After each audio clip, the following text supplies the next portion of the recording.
Deixa eu agradecer, Pedroso, a tua presença com a gente aqui no estúdio, o ex-prefeito Pedro Pedroso, para a gente falar alguns assuntos, aproveitar o tempo, Pedroso, falar de saúde primeiro. Pedroso, primeiro, boa noite, obrigado pela presença, Pedroso. Eu quero te agradecer e te pedir desculpa no ar aqui pelas atravessadas que a gente dá, mas é da vida. Eu e o Rogério subimos a atravessada que eu dei.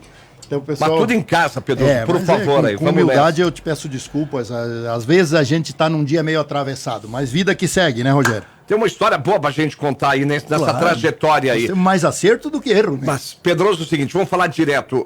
Eu tenho outros assuntos também pra falar com o senhor, mas primeiro, a questão que o senhor hoje de madrugada, o senhor estava na rua, estava conferindo em loco, embaixo aí de não estava chovendo, mas estava uma serração, uma garoa braba que está reinando até agora. Lá no bairro 1º de Maio, a questão de uma coisa que não combina com a gente há muito tempo, que é a coisa do passado, que é fila em posto de saúde. Depois da sua manifestação, algumas pessoas dizendo, olha, Pedroso, não é por aí, tá tudo certo. Mas as fotos, a fila não desmente nada, independente. Depois, obviamente, para a gente ouvir todos os lados, o Miller procurou a responsabilidade do ProSaúde, que cuida das UBSs, dos postos. O Carlos Gracelli diz, também ouviu a tua manifestação, não há necessidade das pessoas irem de madrugada para esse atendimento, pois podem fazer por telefone ou, se preferirem, presencialmente. Podem chegar um pouco antes da abertura, que é tradicional, até às 7h30. Pedroso, o que o senhor sentiu em loco, junto aos postos? Tu sabe, Rogério, a minha presença no posto não é para fazer crítica em ninguém. Não é esse o objetivo. A gente sai dos cargos, mas os cargos não saem da gente. A gente fica muito conhecido de todo mundo. E a quantidade de reclamação vem se acumulando, natural, porque ninguém consegue contentar todo mundo. Então eu quero que todo mundo saiba disso. Não é fácil administrar, nunca foi fácil. Mas a reclamação tinha se acumulado de tal forma que eu resolvi lá. Eu disse, segunda-feira eu vou lá de manhã. E eu, 5h30 da manhã, eu estava lá, e 5h30 da manhã já tinha gente lá, de cadeirinha, esperando. E daí comecei a conversar, como eu conheço todo mundo, eu comecei a conversar. O que acontece com o 1º de maio? E não é só no 1º de maio, me parece que tem uma estratégia, agora cada comunidade tem uma estratégia um pouquinho diferente. Na nossa época se marcava pelo 0800, se marcava pelo telefone da UBS, se marcava presencialmente, se marcava através das agentes de saúde, então tinha muitas formas de marcação de consulta. O 1º de maio tem 2 equipes de médico. E nós tínhamos mais uma coisa, nós tínhamos um pronto atendimento, que ia até as 8 horas da noite. Então, o Pedroso não marcou a consulta, mas ele está com muita febre. Tu chegava lá, tu tinha um pronto atendimento que te atendia, e te atendia às vezes, tu podia sair do trabalho e ir lá. Esse pronto atendimento foi retirado de lá e hoje, 5 horas da tarde, fecha tudo. Fecha tudo. O que eu vi lá? Eu vi gente que já estava na 3ª vez e não conseguia a ficha. Daí eu vi o Gracelli falando, não, todo mundo foi atendido. Foi atendido hoje porque eu estava lá. Mas quando eu não estava lá, davam X ficha para as pessoas e o restante ia embora sem nada. Então, o meu intuito é dizer que dá para a gente fazer, que dá para o ProSaúde se organizar. Não pode só botar a culpa nas pessoas. Não, são as pessoas que fazem. Não dá para botar a culpa nas pessoas. Quem gere a saúde é que tem a obrigação, eu não diria a culpa, mas a obrigação de se ajustar à sociedade. Né, Rogério? E é nesse sentido que eu estou dizendo. Hoje eu acho que umas 150 pessoas, mais ou menos. Era muita fila e a fila se alterava e ia embora. Muita reclamação, então, nesse sentido, eu quero que as pessoas solucionem, não briguem. Né? Pedro, depois que o senhor se manifestou, aí veio muita manifestação, tem gente que está dizendo que está tudo certo, mas também, Pedro, veio outros bairros, tipo São José, eu me recordo, teve 2 ou 3 bairros também, aqui é da mesma forma. Pedro, para deixar bem claro, o que o senhor sugere? Eu sugiro assim, ó, o 1º de maio tem que voltar com o pronto atendimento. Eu sei que o pronto atendimento está aqui no prédio da UPA. Tem que ficar aqui tem que ter um pronto atendimento. Mas o município tem dinheiro suficiente para botar o pronto atendimento de volta lá.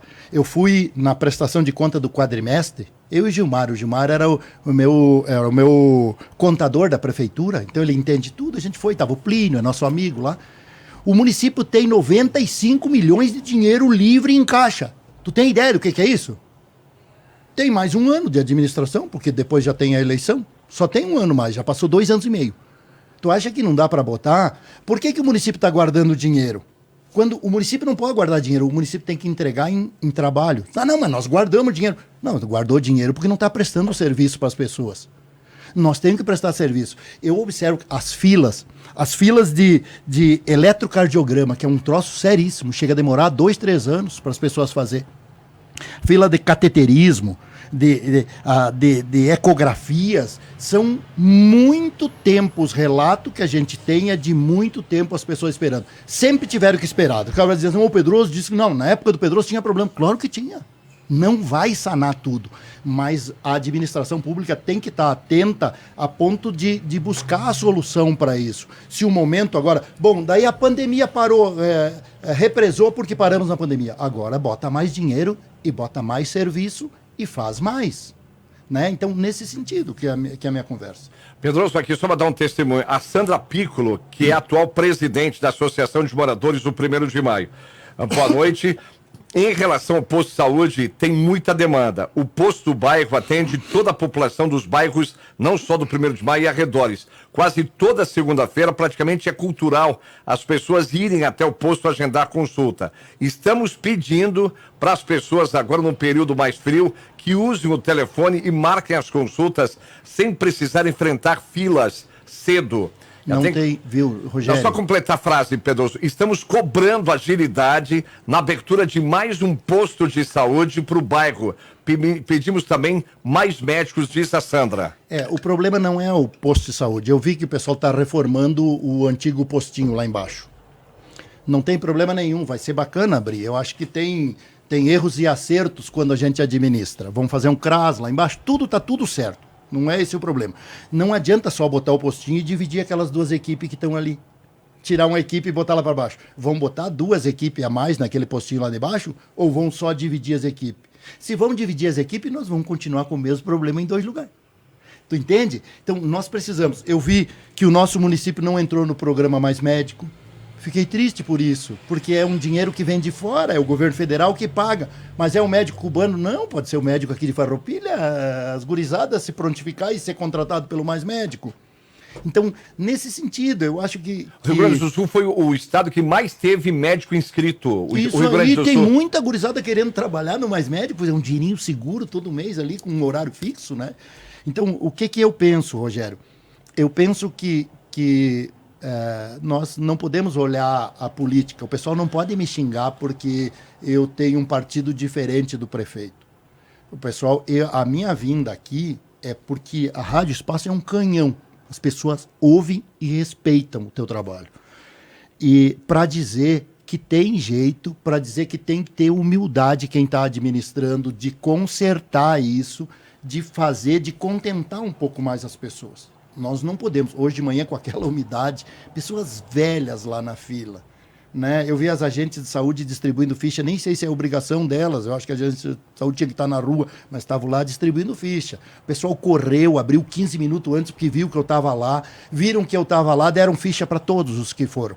Mas não é assim. Então, nós precisamos evoluir, a gente precisa ser mais humano, né?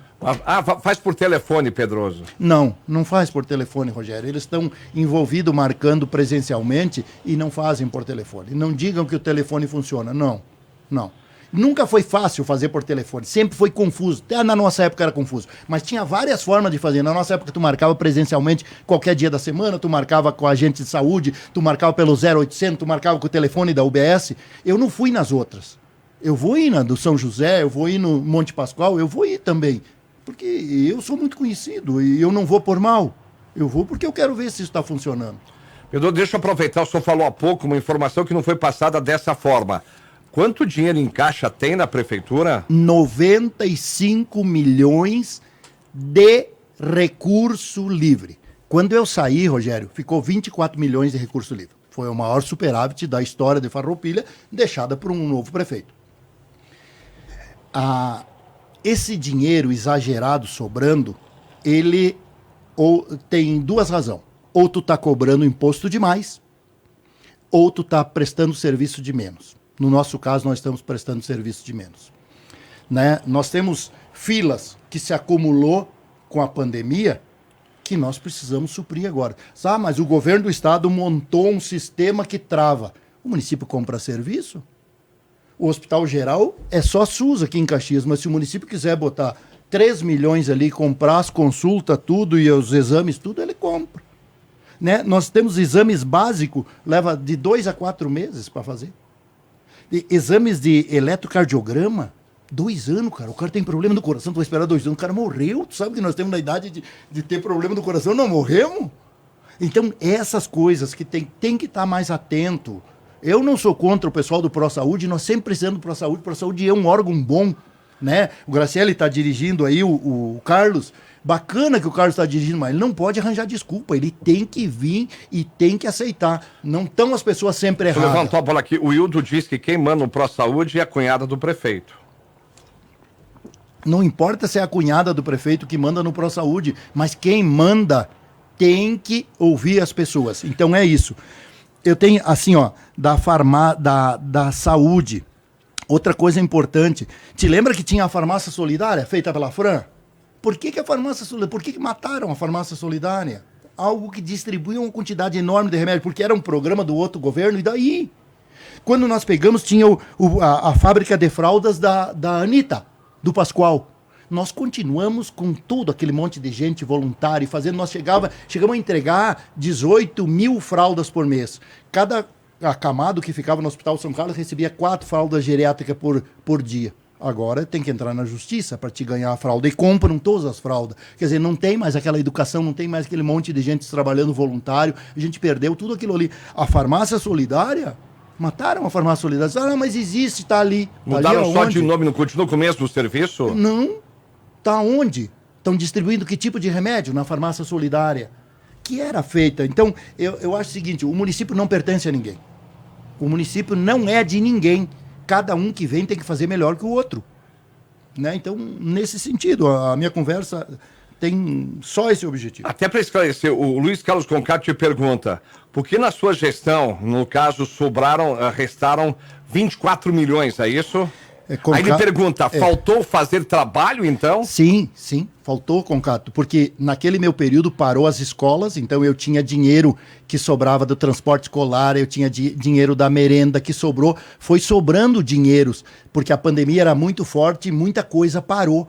E muitas obras que estavam para executar, eu tive que parar, porque a gente não sabia se ia morrer todo mundo, não ia morrer, era o início daquela coisa, então a gente não sabia muito bem lidar com aquilo.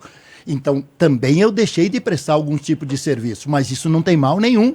Já passou a pandemia, nós tem que agora, não tem que ficar guardando esse dinheiro para fazer campanha no último ano. Nós tem que botar ele de volta em prestação de serviço para a comunidade. Mas, Pedroso, até para quem foi secretário de obras, vereador, quem foi vice, prefeito e tudo mais. Pedroso, Farroupilha não está, a expressão que o Fabiano prefeito utilizou, em velocidade máxima, não estamos num canteiro de obras em Farroupilha? Não, a Farroupilha está parada. 2 anos e meio completamente parada. As poucas obras que tem, a grande maioria, são obras herdadas do nosso governo. Algumas que ele modificou e está pela metade, outras que ele tenta fazer de um outro formato, mas a maioria parou 2 anos e meio, e em 2 anos e meio o que valia 1 milhão, está valendo 1.800.000, 2 milhões hoje. Quer dizer, o município perdeu dinheiro. Para te ter uma ideia, a rua Antônio Saquete, lá no primeiro, vou dar um exemplo do lugar onde eu vivo ali, que é a rua que sai lá do Posto Saúde e vai no condomínio. Eu fiz o primeiro nivelamento dela, que é aqueles 3 centímetros, num lugar dá 0, no outro lugar dá 4, ficou ainda um pedacinho numa quadra lá. Tinha que fazer só a camada de cima. Nós temos a máquina que espalha o asfalto bem novinha, nós temos o trator de borracha, nós temos aquele trator com a querosene, nós temos o caminhão. Contratam uma empresa que tem umas máquinas velhas, que os caminhões não funcionam de manhã, que faz um asfalto torto, mal acabado nas beiradas e não usam a nossa máquina. Se tu paga tudo para fazer, sai muito mais caro. Nós podíamos fazer o dobro se nós usássemos a nossa equipe. A equipe nossa que fazia as estradas no interior. Nós tínhamos uma equipe, coisa mais linda do mundo, a melhor equipe da região, de tratorista, de maquinistas. Toda ela está obsoleta. Porque tem que pagar hora extra para eles, porque tem que pagar FG para eles. Eles não são de ninguém, eles são do município. Quer dizer, nós pagamos tudo mais caro. Tudo para nós é mais caro nesse período e tudo mais devagar. mais devagar. Quantas obras foram feitas? Se tu olhar aqui, ó, por exemplo... Armando Antonello. Armando Antonello. É um projeto nosso. Quem fez a negociação daquela casa da nossa colega ali foi nós. Gente, o que eles fizeram mais? Aquela descida, última descidinha para Santa. Que tá um problema enorme. Não pode botar carro subir ali. Não pode parar 10 carros naquela subida e arrancar de novo. Não pode parar um caminhão ali na subida. Então, ou tu para toda a Júlio de Castilho, ou tu vai parar ali. Tem dado muito acidente. Então, tem coisas que o pessoal que está administrando tem que pensar. O prefeito, ele tem que parar na cidade. Ele não pode ir para a prefeitura às 10 horas da manhã, ele não pode só vir dar entrevista. O prefeito tem que ir às 6 horas da manhã para a prefeitura, para assinar aquela pilha de papel, para até às 8 horas da manhã ele ter despachado a parte burocrática, para ele começar a atender as pessoas. Não pode só estar viajando. Então, nesse sentido que eu falo, a cidade precisa mais do seu administrador. O prefeito diz com muita frequência, praticamente em todas as entrevistas, que Farroupilha está nesse nível, com muitas obras e com esse dinheiro em caixa, porque desde o começo ele economizou, ele diminuiu funcionários, enxugou a máquina administrativa, diminuiu a folha de pagamento e por isso que está se tendo obras. É uma técnica do prefeito repetir aquilo que ele quer que as pessoas entendam. Ele disse que diminuiu a máquina administrativa. Eu tinha... Quantas secretarias eu tinha, Rogério? O mesmo número de secretaria que ele tem. E ele disse que diminuiu. E ele diz aqui nessa rádio todos os dias. Ele disse que diminuiu o número de CCs, ele tem mais CCs do que eu. Mais cargo confesso. Pior, ele foi se aposentando o pessoal e ele foi contratando emergencialmente. Eu não sei quantos ele contratou, mas ele tem liberado pela Câmara 680 ou 618 pessoas para contratar. Só professor 200, que daí paga menos, né? Daí ele paga aquele temporário, ele paga 2.800 por turno, 2.500 por turno para aquelas pessoas. Por isso que ele está economizando em cima das pessoas, economizando em qualidade, economizando em não fazer o serviço. Não adianta economizar em não fazer o serviço, nós precisamos fazer o serviço. Então, a administração municipal, eu tento não falar nada, mas eles precisam fazer mais, nós precisamos que façam mais e façam mais barato. A confusão que deu na Pedro Grandene. Agora tu olha a obra da Pedro Grandene lá, tomara que fique boa, mas é um troço mal acabado. É uma coisa. Essa rua, Antônio Saquete, tu tem que ver como é que ficou nas beiradas do cordão. Ficou um tanto assim, antes parou o asfalto ali e tudo torto assim, ó. Antes nós vinha morrendo em zero ali. As bocas de lobo, lá para baixo, tem 30 centímetros de fundura. Eles reclamavam da minha, que era 10 centímetros, agora tem boca de lobo com 30 centímetros. Se tu cai com o carro, tu arrebenta o carro dentro. Então, nesse sentido, eu acho que tem que olhar, cada um na sua parte, agora tem que olhar. Quem está administrando tem que fazer melhor. Vamos fechar aqui. O Cleiton Kiel e o Claudiomir Gilden, na mesmo tema. Pedroso, gestão anterior à tua administração, que o senhor fazia parte, fechou os postos do bairro 1º de Maio. Não. Esses dois aí, eles estão fazendo política partidária, gente. Não é assim. Eu não vou discutir com vocês política, porque vocês não gostam do meu lado político. Não, o que eu estou falando aqui é de administração, de fazer melhor para as pessoas. Ninguém faz tudo certo. Nós também, teve um monte de coisa. Mas o que a gente constatou, o que eu convivi com o pessoal hoje de manhã, pergunte para aquelas 100 e tantas pessoas que estavam lá hoje de manhã e vocês vão entender que está errado sim. Que a administração atual tem que melhorar, gente. Não dá para botar só a culpa nas pessoas. As pessoas são culpadas, sempre as pessoas são culpadas. Quer dizer, quem administra nunca é culpado? É culpado sim. A Vanderlei, a Colomba coleta por exame de sangue é de 45 a 50 dias. Estou falando porque estou na fila de espera. A Fernanda, passei a manhã toda ligando para o UBS 1º de Maio, só dava ocupado e quando chamava não atendia. Isso aí. É nesse nível. Pedroso, passei um pouquinho do horário aqui, mas eu sei que o senhor tem mais assuntos. Durante a semana de tempo, a próxima a gente vai conversando aí para qualquer informação, por favor. Pedroso, muito obrigado. Deus te abençoe, obrigado por tudo. Uma hora dessa eu quero vir conversar sobre a Guarda Municipal. Que é um baita de um tema aí. Só manchetei aí. Funciona? Temos Guarda Municipal? Nós temos a Guarda Municipal, só que foi tirada da rua, não foi mais treinada. E eu não sei onde estão esses homens. É paga, mas não é utilizada. É paga, é um serviço pago. Agora contrataram seguranças, me parece um projeto, 300 mil contrataram seguranças, guardas, sei lá, para alguns trabalhos, e a nossa Guarda Municipal é toda quartelada e não se sabe onde é que eles estão. Temos que conversar sobre isso. Pedroso, até a próxima. Muito obrigado.